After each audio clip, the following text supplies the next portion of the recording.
29 August એટલે આપણે national sport day. માનનીય હોકીના જે મહાન ખેલાડી ધ્યાનચંદ સાહેબ, એમના દિવસ નિમિત્તે સમગ્ર દેશના અંદર આ નેશનલ સ્પોર્ટ ડેની ઉજવણી કરવામાં આવે છે. ખાસ કરીને અમે તાલુકા કક્ષાએ દરેક હાઈસ્કૂલના અંદર અમે તાલુકા કક્ષાની નેશનલ સ્પોર્ટ ડેની ઉજવણી કરી. એના અંદર 3 તાલુકાના અંદર માન્ય ધારાસભ્યશ્રીઓ પણ હાજર હતા. જિલ્લાની તમામ પ્રાથમિક અને માધ્યમિક શાળાઓના અંદર અમે વિવિધ કાર્યક્રમોનું આયોજન કરેલું હતું. એના અંદર સૌપ્રથમ પ્રાર્થના સભાના અંદર ધ્યાનચંદના જીવનચરિત્ર ઉપરની બાબતો,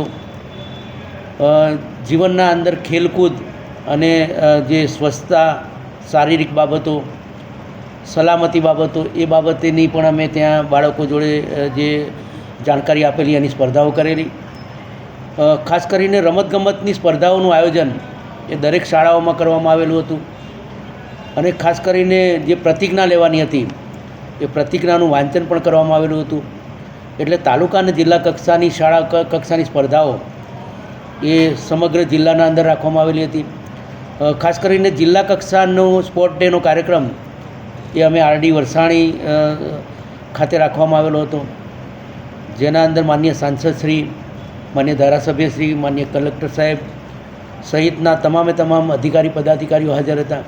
અને ત્યાં પણ રમતગમતની સ્પર્ધાઓ થઈ. અને આજે પોલીસ પરેડ ગ્રાઉન્ડ ખાતે એ સુંદર મજાના રમતગમતની સ્પર્ધાઓનું આયોજન માનનીય એસપી સાહેબ દ્વારા કરવામાં આવેલું છે. અને આવતીકાલે પણ ગાંધીધામના અંદર આ નેશનલ સ્પોર્ટ ડે નિમિત્તે ઘણા કાર્યક્રમનું આયોજન થઈ રહેલું છે. માં motor driving, safe and sure driving. Driving એ શોખ સાથે આપની મોટી જવાબદારી પણ છે. અમારા ઇન્સ્ટ્રક્ટર દ્વારા સચોટ અને સરળ માર્ગદર્શન. આપની રોજની તાલીમની માહિતી મેળવીને શું અધુરાશ છે એના ઉપર પૂરું ફોકસ કરાય છે.